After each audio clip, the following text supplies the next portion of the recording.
नमस्कार मित्रों, कैसे हैं आप सब। तो मैं उपस्थित हो चुकी हूँ आपके अगले वीडियो लेक्चर के साथ, जिसमें हम बात करेंगे छायावाद की एक महान कवित्री महादेवी वर्मा के विषय में। जैसा कि आप जानते हैं कि मेरे व्याख्यानों की एक विशेषता है कि बहुत विस्तृत रूप से मैं प्रत्येक विषय की जानकारी आपको उपलब्ध करवाती हूं, जो कि आजकल के परीक्षा पैटर्न की दृष्टि से भी बहुत महत्वपूर्ण है। तो उसी प्रकार का आज का भी व्याख्यान होने वाला है और मैं आपसे दावा करती हूं कि यदि आप मेरी इस पूरी वीडियो को सुन लेंगे, और इस वीडियो को तो नहीं कहूँगी क्योंकि ये जो संपूर्ण महादेवी वर्मा के विषय में जितने भी इनके निबंध हैं, इनके काव्य संग्रह हैं और संस्मरण है इत्यादि, मतलब जितना भी इनका लेखन है उसके विषय में जब हम बहुत विस्तृत रूप से पढ़ेंगे तो कम से कम 5 या 6 जो वीडियोज़ होंगी, जो क्लासेस होंगी, वो 5-6 सीरीज़ में चलेंगी। तो आप संपूर्ण सीरीज़ को जब देख लेंगे तो उसके पश्चात आपका कोई भी ऐसा प्रश्न नहीं होगा जो आपसे परीक्षा में पूछा जाएगा और आपको उसका उत्तर नहीं पता होगा। इसके लिए आपको एक काम करना होगा कि जो भी आपको बताया जाता है उसके नोट्स आप साथ साथ ज़रूर तैयार कीजिएगा, जो आपके परीक्षा के दिनों में आपके बहुत काम आएंगे। तो चलिए शुरू करते हैं आज का व्याख्यान। आज के व्याख्यान में हम इनके जीवन परिचय के विषय में बात करेंगे।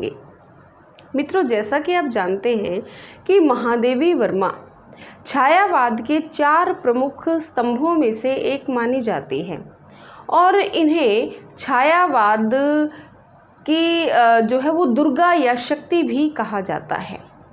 और इनके काव्य की सबसे बड़ी विशेषता क्या थी कि इन्होंने शुरू में तो क्या किया था, ब्रज भाषा से लेखन शुरू किया था। ब्रज भाषा में समस्या पूर्तियाँ किया करती थी, परंतु जल्द ही महावीर प्रसाद द्विवेदी से प्रभावित होकर ये खड़ी बोली में इन्होंने लिखना शुरू कर दिया। और महादेवी वर्मा ने खड़ी बोली में ऐसा लिखा कि खड़ी बोली के लिए माना जाता है कि खड़ी बोली कर्कश शब्दावली है, उसके अंदर कोमलकांत पदों का अभाव है। तो महादेवी वर्मा ने अपने लेखन से यह सिद्ध कर दिया कि ब्रज भाषा की जो कोमलता है वो खड़ी बोली में भी समाहित हो सकती है। तो इन्होंने खड़ी बोली के अंदर बहुत कोमल शब्दों का प्रयोग करके एक गीति और लयबद्धता उनके अंदर समाहित करके इन्होंने दिखाई है। तो इनके जो महत्वपूर्ण काव्य संकलन है वो 5 काव्य संकलन है, जिनकी बहुत विस्तार से हम अगले व्याख्यान में चर्चा करेंगे। चलिए आज के व्याख्यान में केवल हम इनके जीवन परिचय के विषय में बहुत विस्तार से जान लेते हैं। चलिए शुरू करते हैं। तो सबसे पहले हम इनके जन्म के विषय में बात करेंगे, क्योंकि जब कालक्रम पूछा जाता है कवियों का या लेखकों का, तो यदि हमें हर एक लेखक का या साहित्यकार का जन्म पता है, उसकी तिथि पता है, तो हम कालक्रम में कभी भी मार नहीं खाते हैं। तो ये प्रश्न भी बहुत महत्वपूर्ण है। तो इनका जन्म कब हुआ? इनका जन्म माना जाता है 24 मार्च 1907 को। कब माना जाता है? 24 मार्च 1907 को होली के दिन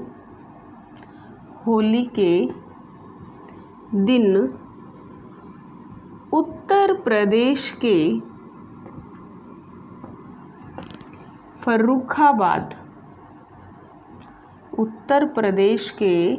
फर्रुखाबाद नामक स्थान पर इनका जन्म होता है। और माना जाता है कि महादेवी वर्मा का जन्म जो है वो इनके परिवार में 200 वर्षों के उपरांत हुआ, यानी कि 7 पीढ़ियों तक इनके परिवार में कोई लड़की पैदा नहीं हुई। 8वीं पीढ़ी में जाकर के महादेवी वर्मा का जन्म हुआ, वो भी बहुत मनौतियों के पश्चात, बहुत देवी देवताओं को मनाने के पश्चात इनका जन्म हुआ। तो जब इनका जन्म हुआ तो इनके जो दादा थे वो बहुत अधिक खुश थे और उन्होंने माना कि महादेवी का जो जन्म है, इस पुत्री का जो जन्म है, ये अवतार के रूप में हुआ है। स्वयं महादेवी ने ही हमारे घर पर जो है वो जन्म लिया है। तो इस कारण से इनका नाम जो है वो इनके दादा जो हैं वो क्या रख देते हैं, महादेवी इनका नाम रखते हैं। तो इनका नामकरण किसने किया, इनके दादा ने इनका नामकरण किया था। ठीक है, अब हम इनके पिता की बात कर लेते हैं।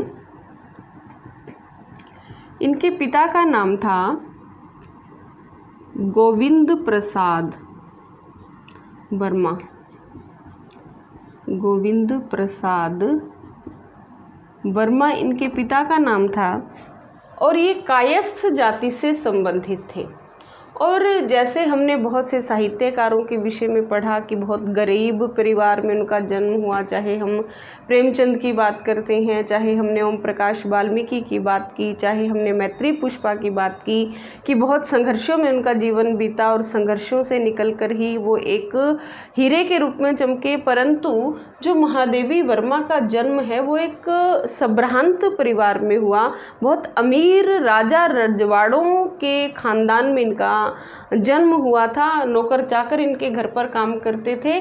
तो ऐसे वातावरण में महादेवी वर्मा का जन्म हुआ।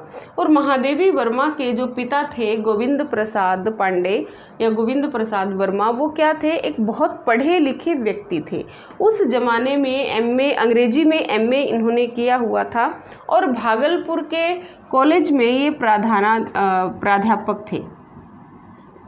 मतलब बहुत पढ़े लिखे व्यक्ति थे। भागलपुर के कॉलेज में ये प्राध्यापक थे और क्या थे, मतलब अंग्रेज़ों के साथ भी इनका बहुत अच्छा मेल जोल रहता था। तो गोविंद प्रसाद वर्मा जो थे वो बहुत शौकीन व्यक्ति थे, यानी कि मांस, मदिरा और पोल खेलना, इधर उधर घूमना फिरना, शिकार करना, मतलब जो अमीरों के शौक होते हैं वो सारे के सारे शौक जो है वो गोविंद प्रसाद रखते थे। और एक बहुत प्रगतिशील विचारों के ये व्यक्ति थे। कौन थे, गोविंद प्रसाद, जो कौन थे, महादेवी वर्मा के पिता थे। तो अब हम इनकी माता की यदि बात करें तो इनकी माता का नाम था हेमरानी देवी। हेमरानी देवी और गोविंद प्रसाद के स्वभाव में बहुत विरोधाभास पाया जाता है। जहाँ गोविंद प्रसाद नास्तिक थे, मांसाहारी थे, शौकीन थे, सुंदर भी थे, किंतु हेमरानी जो देवी जो थी, जो महादेवी वर्मा की माँ थी, वो क्या थी, वो वैष्णव कुल से थी। तो अपना मतलब वैष्णव धर्म के संस्कार इनके अंदर कूट कूट कर भरे हुए थे। घंटों पूजा उपासना करना, विनय पत्रिका, गीता, रामायण ये पढ़ती रहती थी और गीत गाती रहती थी। तो वही संस्कार जो है वो इनको जो है माता और पिता दोनों के संस्कार जो है वो महादेवी वर्मा में देखे जाते हैं। महादेवी वर्मा में हम आस्था भी ईश्वर के प्रति बहुत ज़्यादा देखते हैं और समाज के अंदर जो कुरीतियां हैं, जो रूढ़ियां हैं, उनके प्रति विरोध भी हम उनमें देखते हैं। तो दोनों का ही प्रभाव था, जो दोनों का ही सामंजस्य रूप जो है वो महादेवी वर्मा के स्वभाव में, उनके लेखन में हमें दिखाई पड़ता है। तो हेमरानी देवी जो थी वो बहुत, वैसे तो अक्षर ज्ञान तो इन्हें नहीं था, मतलब पढ़ी लिखी नहीं थी, परंतु फिर भी विदुषी थी। क्यों विदुषी थी? क्योंकि इनको क्या है, रामायण, गीता, विनय पत्रिका, इन सब के दोहे या इन सबके जो गीत हैं, श्लोक हैं, वो उन्हें पूरी तरह से कंठस्थ थे और बहुत अच्छा ये गाती भी थी। तो जो गायन है, जो संगीत है, कहीं ना कहीं महादेवी वर्मा को हेमरानी देवी से विरासत में मिला था। और हेमरानी देवी के विषय में महादेवी वर्मा बताती हैं कि जब वो बहुत छोटी सी थी तो माता जो है वो उन्हें सुबह 5 बजे ही उठा देती थी और नहला धुला करके उन्हें अपने साथ मंदिर में बिठा लेती थी। और साथ में ही जो वो कान्हा रखती थी, उन्हें भी ठाकुर जी जो उनके साथ जो शादी के समय ही वो अपने साथ लेकर के आई थी, तो उन्हें भी जब वो नहलाती धुलाती थी तो साथ में ही महादेवी वर्मा को भी वो नहला देती थी। महादेवी वर्मा को सुबह सुबह नहाना जो है वो बिल्कुल अच्छा नहीं लगता था, तो महादेवी वर्मा ने 6 वर्ष की उम्र में ही एक सवैया लिख डाला जो उनकी माँ ने सुरक्षित रखा।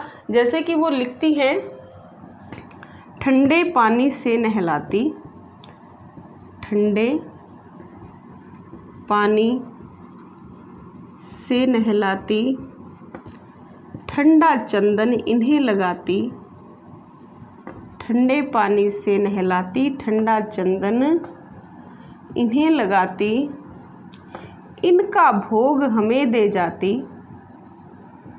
इनका भोग हमें दे जाती, फिर भी कुछ नहीं बोले हैं, फिर भी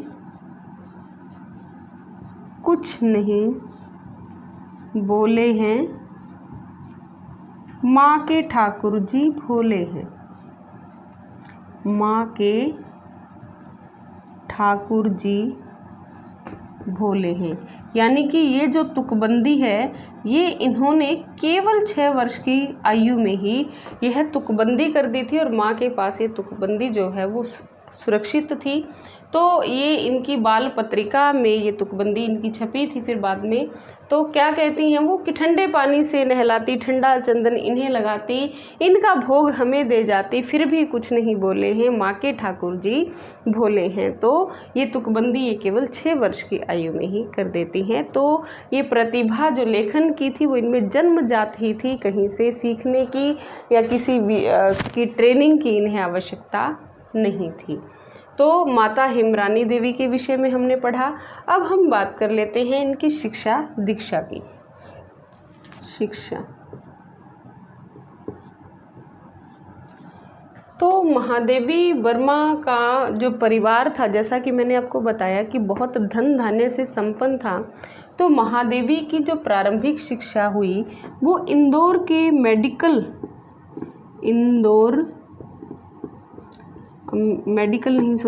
इंदौर के मिशन स्कूल में हुई। 5 वर्ष की आयु में इन्हें इंदौर के मिशन स्कूल में क्या करवा दिया गया, इनका दाखिला करवा दिया। ठीक है, प्रारंभिक शिक्षा कहाँ हुई इनकी, इंदौर के मिशन स्कूल में हुई। किंतु जो महादेवी वर्मा है उनके पिताजी जो थे वो पढ़ाई के प्रति बहुत अधिक जागरूक थे। तो महादेवी वर्मा के लिए शिक्षकों की घर पर भी नियुक्ति की गई। जैसे कि महादेवी वर्मा को पढ़ाने के लिए उर्दू के मौलवी अलग से आते थे, ब्रज और संस्कृत को पढ़ाने के लिए एक अन्य आचार्य की नियुक्ति की गई, इधर से चित्रकला की शिक्षा भी उन्हें दी गई, एक अध्यापक नियुक्त किए गए, संगीत सिखाने के लिए एक अलग से अध्यापक नियुक्त किए गए। तो विभिन्न अध्यापकों की नियुक्ति घर पर भी की गई और इनका एडमिशन कहाँ करवाया गया, इंदौर के मिशन स्कूल में करवाया गया। प्रारंभिक शिक्षा जो थी इनकी यहाँ पर हुई थी। और फिर महादेवी वर्मा का विवाह जो है वो दादा के जिनका नाम बांके बिहारी था, दादा के कहने पर इनका जो विवाह है 9 वर्ष की आयु में कर दिया गया।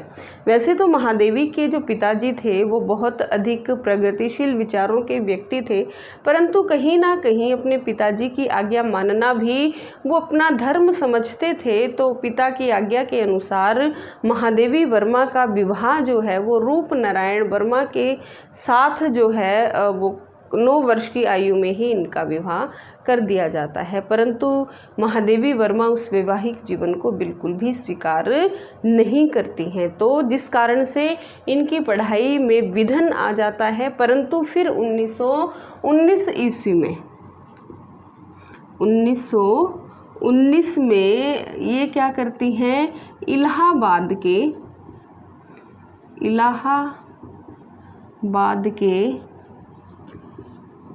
क्रोस्थवेट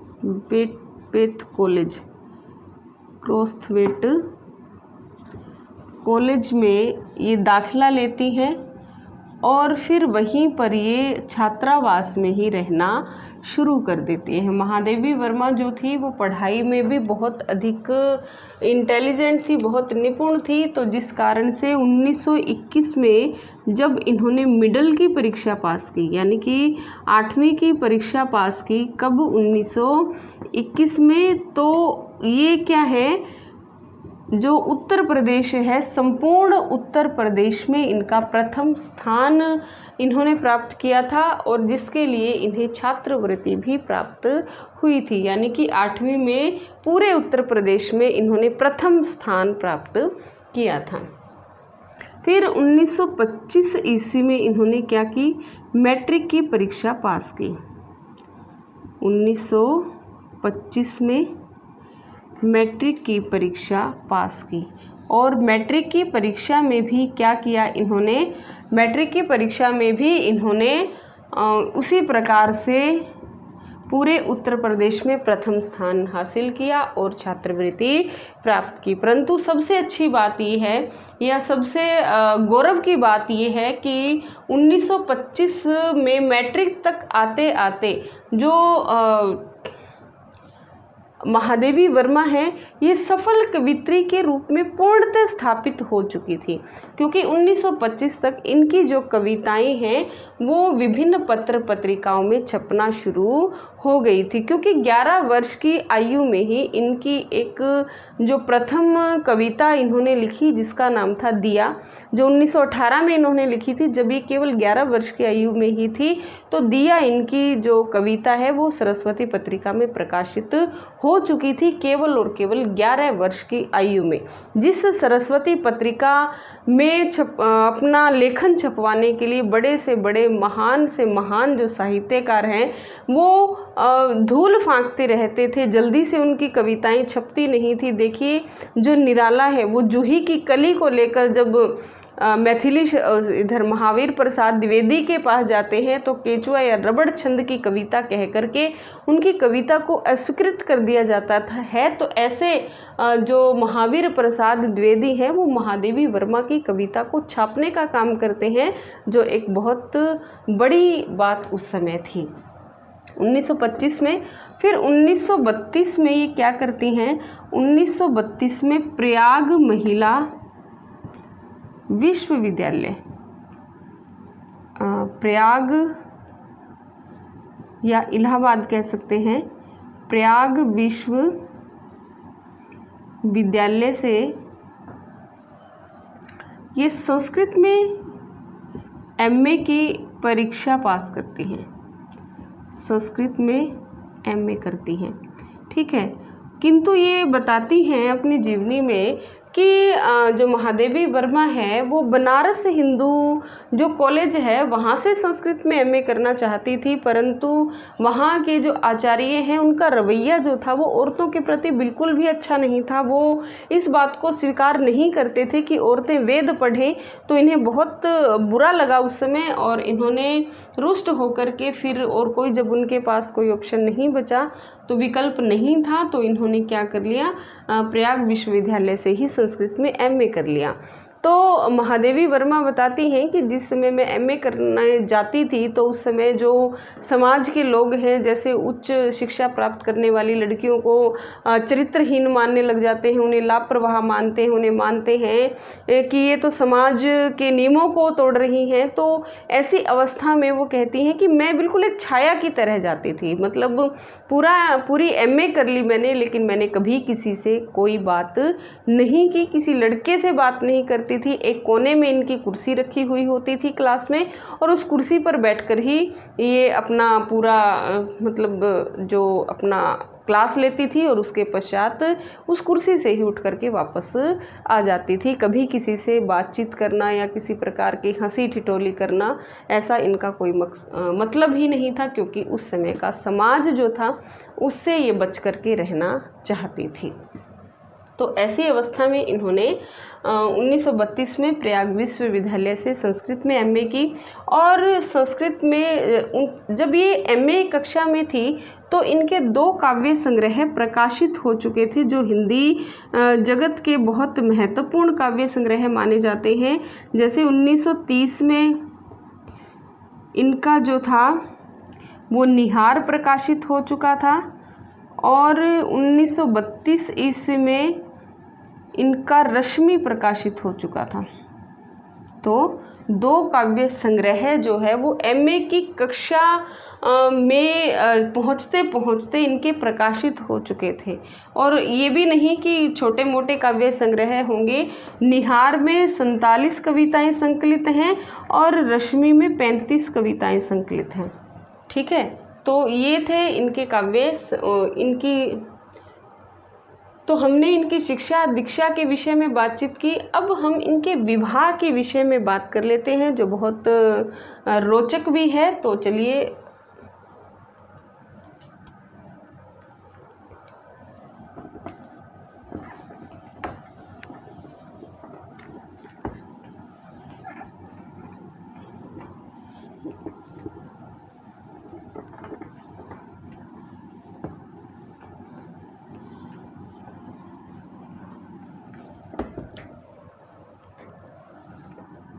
विवाह। महादेवी वर्मा और रूपनारायण वर्मा जो थे वो हिंदी विदों के लिए या हिंदी जानने वालों या हिंदी के जिज्ञासुओं के लिए रहस्य ही बने रहे, क्योंकि इस विषय में महादेवी वर्मा ने अधिक कुछ बताया नहीं। मैंने आपको बताया था कि जब महादेवी वर्मा केवल 9 वर्ष की ही थी तो इनका विवाह कर दिया गया इनके दादा के कहने पर। ठीक है, और जो पति थे थोड़े से बड़े थे, 10वीं कक्षा में उस समय पढ़ते थे। जब महादेवी वर्मा 9 साल की थी तो वो 10वीं कक्षा में पढ़ते थे। रूपनारायण वर्मा उनका नाम था। और जब कहते हैं कि महादेवी वर्मा स्वयं बताती हैं कि जब मेरा विवाह हुआ तो मेरे लिए एक मनोरंजन का काम था, मुझे नहीं पता था कि विवाह क्या होता है, क्योंकि हमारे घर में पहले कभी विवाह नहीं हुआ था, तो मेरा पहला ही विवाह था। तो वो कहती हैं कि जब हाथी घोड़े बैंड बाजा जो शोर शराबे के साथ संगीत की धुनों के साथ जब बारात आई तो अन्य बच्चों के साथ वो भी मुख्य द्वार पर दौड़ करके चली जाती हैं कि देखो क्या आया है। जैसे बच्चों की जिज्ञासा होती है, हर बच्चे बड़े शौक़ से देखते हैं ऐसी ही चीज़ों को। तो महादेवी वर्मा भी दौड़ करके अन्य बच्चों के साथ मुख्य द्वार पर घर के दरवाजे तक चली जाती है बारात को देखने के लिए। और कोई व्यक्ति आता है, उसे खींच करके भीतर लेके जाते हैं और उसे नए कपड़े पहना दिए जाते हैं। महादेवी वर्मा को कुछ समझ में नहीं आ रहा था कि ये हो क्या रहा है, और फिर पकड़ करके विभिन्न रस्में उनकी करवा दी जाती हैं और उन रस्मों को निभाते निभाते ही इन्हें नींद आ जाती है और सुबह उठकर देखती है कि वो किसी अनजान जगह पर हैं। जब अपने परिवारजनों को अपने नज़दीक नहीं पाती और देखती है कि मैं तो किसी साड़ी सूड़ी में लिपटी हुई हूँ, तो और देखती है कि मेरे पास मेरे घर का भी कोई नहीं है, मेरा जो परिचित है वो कोई नहीं है, तो रो रो करके बुरा हाल कर देती है, उल्टियाँ आना शुरू हो जाती हैं। तो मतलब एक जो खुशी का माहौल था उनके घर में, एक आतंक का माहौल वो वहाँ उत्पन्न कर देती हैं। और जो ससुराल वाले हैं वो बहुत जल्दबाजी में कि क्या आफत आ गई है, तो उसे क्या है अपने मायके छोड़ जाते हैं सारी रस्मों को करने के पश्चात, क्योंकि पूजा वगैरह जो बहू की करवाई जाती हैं वो बहुत जल्दबाजी में निपटा करके और इन्हें क्या कर देते हैं, अपना घर छोड़ जाते हैं।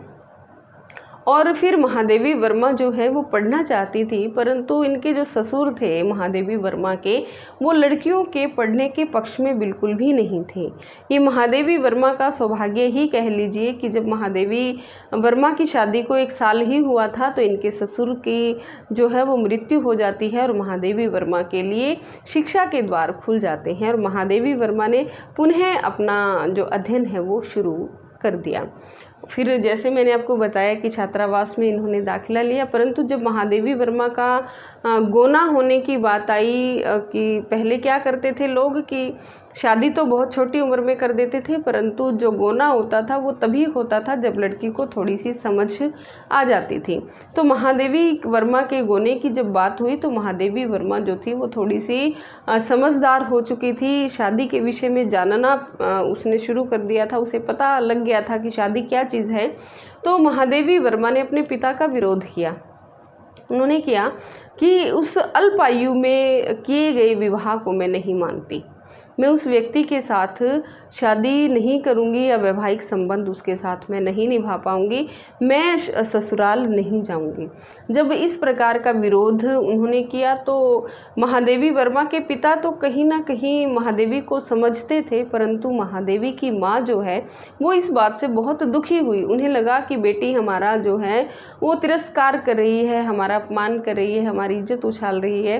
परंतु फिर उनके पिता ने कहा कि बेटा अगर तुझे वो लड़का पसंद नहीं है तो कोई बात नहीं, हम तेरा दूसरा विवाह कर देते हैं। परंतु महादेवी वर्मा ने कहा कि ऐसी बात नहीं है कि मुझे वो लड़का पसंद नहीं है, मुझे विवाह नामक जो संस्था है वही पसंद नहीं है, मुझे विवाह में ही कोई रुचि नहीं है, मैं स्वतंत्र रहकर अपना जीवन व्यतीत करना चाहती हूँ।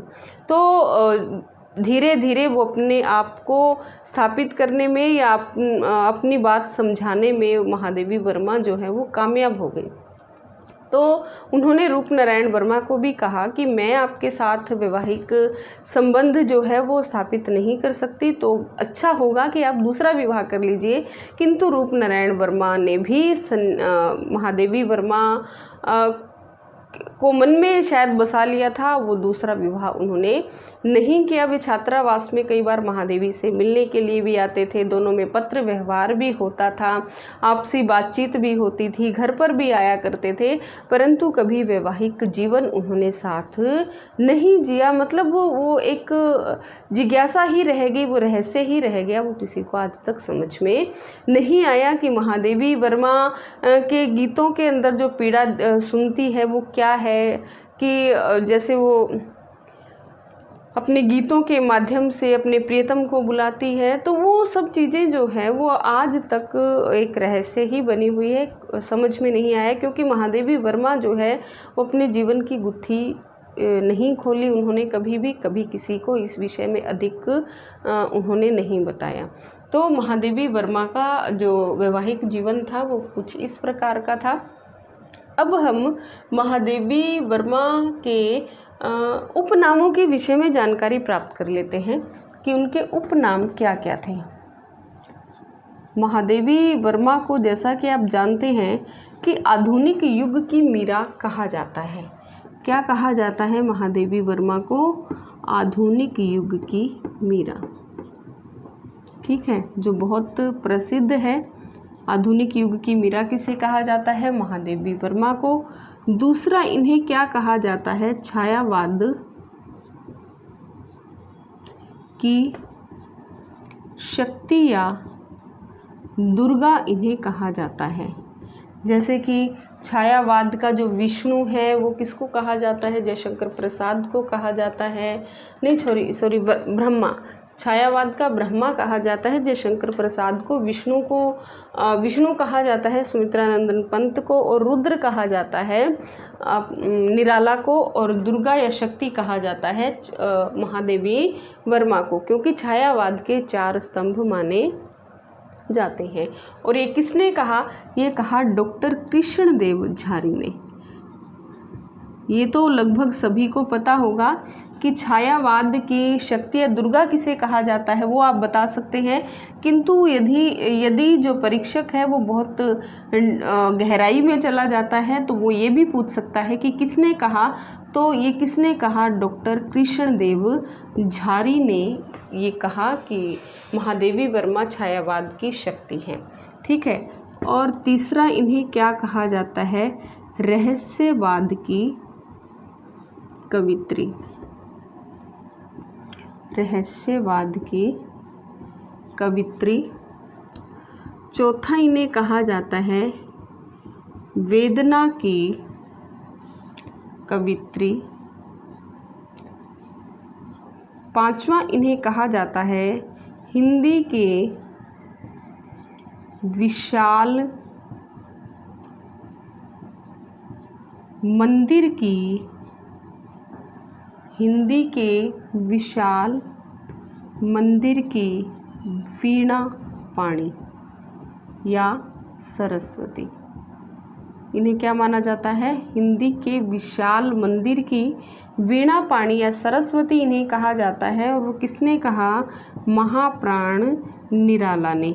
क्योंकि ये क्या मानती थी, महाप्राण निराला को अपना रक्षा बंधन भाई मानती थी और 40 वर्षों तक ये क्या करती रही, निराला को राखी बांधती रही।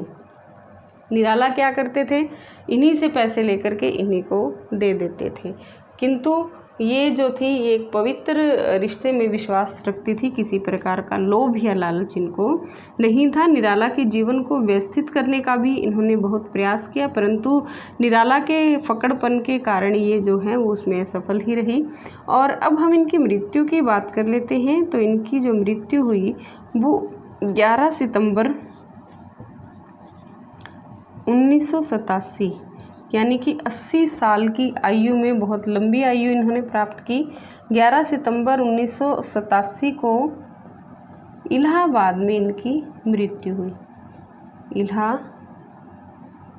इलाहाबाद में क्या हो जाती है, इनकी मृत्यु हो जाती है। और शायद मैंने आपको एक बात नहीं बताई कि महादेवी वर्मा जो है वो एमए करते करते ही जो प्रयाग महिला विद्यापीठ है उसकी प्राचार्य नियुक्त कर ली गई, और उस प्रयाग महिला विद्यापीठ को विकसित करने में, उसका विकास करने में इन्होंने अपना अतुलनीय योगदान दिया। और जीवन के अंतिम वर्षों तक जो महादेवी वर्मा है वो उसकी प्राध्यापिका ही बनी रही। और महादेवी वर्मा जो है वो अपना जीविकोपार्जन कह लीजिए या फिर महादेवी वर्मा का जो जीवन था वो अध्ययन से शुरू होता है, क्योंकि उन्होंने सबसे पहले अध्यापन का ही काम किया और वो विभिन्न गांवों में भी जो अशिक्षित लोग हैं, जो गरीब बच्चे हैं, उनको पढ़ाने के लिए भी जाती थी। जैसे कि इनका जो संस्मरण है अतीत के चलचित्र, उसके अंदर क्या है, एक घीसा नाम का एक बच्चा है जो उन्होंने, जो किस समय मिला था, जब वो पढ़ाने जाती थी गरीब बच्चों को, तो उसी दौरान उसकी घीसा से मुलाकात हुई और उसकी गुरु भक्ति से इतना ज़्यादा वो प्रभावित हुई कि अतीत के चलचित्र में उसने उस घीसा को स्थान दिया। ठीक है, तो महादेवी वर्मा जो है अध्यापन, संपादन और लेखन इन्हीं में अपना जीवन वो बिता रही थी। तो आज महादेवी वर्मा के विषय में केवल इतना ही हम पढ़ेंगे। अगला जो मेरा व्याख्यान होगा उसमें हम इनके काव्य संग्रहों के विषय में बहुत विस्तार से चर्चा करेंगे। बताया जाएगा कि कौन सा कहाना जो काव्य संग्रह है वो कब प्रकाशित हुआ, कौन से काव्य संग्रह में क्या क्या महत्वपूर्ण है, तो सब बातों पर बहुत विस्तार से चर्चा होगी। तो इंतज़ार कीजिएगा मेरी अगली वीडियो का। और यदि आपको ये कक्षा पसंद आई हो तो मेरे चैनल को लाइक, शेयर और सब्सक्राइब ज़रूर कीजिएगा। धन्यवाद।